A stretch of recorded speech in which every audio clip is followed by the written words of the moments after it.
রবিবার দুপুরে ১৬ নম্বর ওয়ার্ডের দহরপুর এলাকায় একটি ওষুধের গোডাউনে আগুনকে কেন্দ্র করে চাঞ্চল্য ছড়িয়ে পড়ে। আচমকা কালো ধোঁয়ায় ঢেকে যায় গোটা এলাকা। তড়িঘড়ি তমলুক ফায়ার স্টেশন থেকে দমকলের একটি ইঞ্জিন এসে প্রায় ১ ঘন্টায় আগুন নিয়ন্ত্রণে আনে। পুলিশের প্রাথমিক অনুমান শর্ট সার্কিটের জেরেই এই ধরনের অগ্নিকাণ্ড। ঘটনার খবর পেয়ে ছুটে আসেন স্থানীয় কাউন্সিলর দেবশ্রী দাস মাইতি। রবিবার দুপুরে তমলুক পুরসভার ১৬ নম্বর ওয়ার্ডের ডহরপুর এলাকায় এক ওষুধের গোডাউনে আগুনকে কেন্দ্র করে চাঞ্চল্য ছড়িয়ে পড়ল এলাকায়। ঘটনায় তড়িঘড়ি তমলুক ফায়ার স্টেশন থেকে দমকলের একটি ইঞ্জিন এসে প্রায় ১ ঘন্টার চেষ্টায় আগুন নিয়ন্ত্রণে আনে।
এই ঘটনায় ছুটে আসেন স্থানীয় কাউন্সিলর দেবশ্রী দাস মাইতি নিজেই।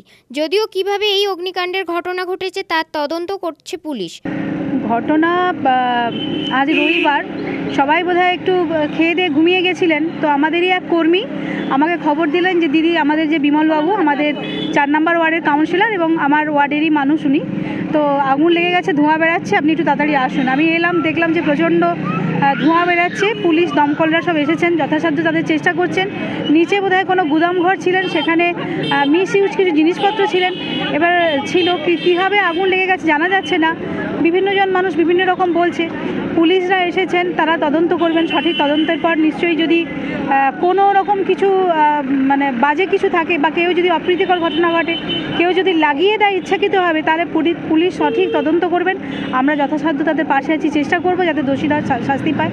আর যদি দেখা যায় যে নিজেদের কোনোভাবে অন্য কোনোভাবে লেগেছে, তাহলে সেটা তো আমার কিছু বলার নেই, পুরোটাই তদন্ত সাপেক্ষ। ক্ষয়ক্ষতি কিছু জানা গেছে?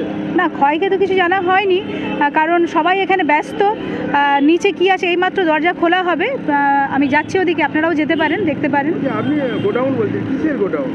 ওটা গুদাম ঘর। আসলে দাদার এখানে তো ওষুধ, মানে বিমলবাবুর ওষুধের কিছু ব্যবসা, তো আমার মনে হয় যে মিস ইউজ অনেক সময় হয় না, ওষুধের যে খোলা টোলাগুলো থাকে বা যেই প্যাকেটে করে প্যাকেট নিয়ে আসে, এরকম হয়তো কিছু প্যাকেট ট্যাকেট থাকতে পারে, বাড়ির কিছু মিস ইউজ জিনিস থাকতে পারে। একটা গুদাম ঘরে আমরা যা কিছু রাখি আর কি। জানা গেছে ডহরপুর এলাকায় একটি ওষুধের গোডাউন রয়েছে তমলুক পুরসভার ৪ নম্বর ওয়ার্ডের কাউন্সিলর বিমল ভৌমিকের। রবিবার দুপুরে আচমকা কালো ধোঁয়ায় ঢেকে যায় গোটা এলাকা। এরপর তড়িঘড়ি দমকলে খবর দেওয়া হয়। পুলিশের প্রাথমিক অনুমান শর্ট সার্কিটের জেরেই এই অগ্নিকাণ্ড ঘটেছে। আমি দেখলাম নিচ থেকে ধোঁয়া বেরোচ্ছিল, তারপরে আমি ফায়ার ব্রিগেডে ফোন করেছি, ফায়ার ব্রিগেড এসেছে, তারা কাজ করছে, এখনো কাজ চলছে। আমি সমস্ত কিছু জানার পরে সব কিছু বলবো। নিচে যে এখানে আগুন লেগেছে, ওটা কি ছিল? ওখানে এমনিতে থাকে, একটু ব্রেকেজগুলো থাকে, এক্সপায়ারি থাকে, আর কিছু থাকে না। ঔষধের জিনিসপত্র, ব্রেকেজ এক্সপায়ারি থেকে লাগছে কিছু এখন না, এখন অনেক রকম কিছু ভাবনা আছে, দেখছি, তারপর বলবো। সব কিছু চিন্তার মধ্যে আছে, সব কিছু বলবো। কতটা কি ক্ষতি হয়েছে কিছু দেখা যাচ্ছে? ওই আনুমানিক শুধু এক্সপায়ারিগুলো, ব্রেকেজগুলো তো আমাদের কোম্পানিগুলোতে পাঠাতে হবে, সেগুলো আমরা বের করি, দেখবো কি অবস্থা, তারপর বলবো।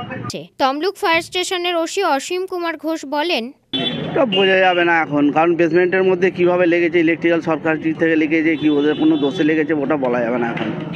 বেসমেন্টের মধ্যে আগুন লেগেছিল, ফায়ার ব্রিগেডকে ওরা কল করেছেন, কল করার পরে আমরা এসেছি, এসে এখানে আগুন নিভিয়েছি। কিছুক্ষণ সময় লেগেছে আগুন নেভাতে, কারণ বেসমেন্টের ভিতরে ভীষণ ঘিঞ্জি, ঢোকার মতো কোনো জায়গা নেই।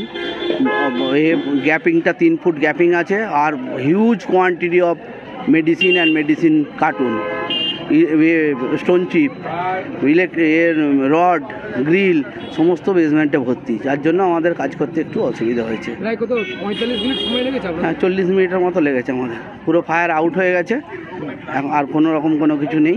একটা ইঞ্জিন? হ্যাঁ, একটা ইঞ্জিন, আর আমার ওই পুকুরে আমি একটা পাম্প লাগিয়েছিলাম, বন্যা পাম্প লাগিয়ে আমি কাজ করছিলাম। পুকুরটা থাকার জন্য কি অনেক পুকুরটা থাকার জন্য অনেক সুবিধা হয়ে গেছে, তা নাহলে আমাদের ইঞ্জিন সংখ্যা বাড়াতে হতো। পুলক পেরার রিপোর্ট, খবর 20 CBS।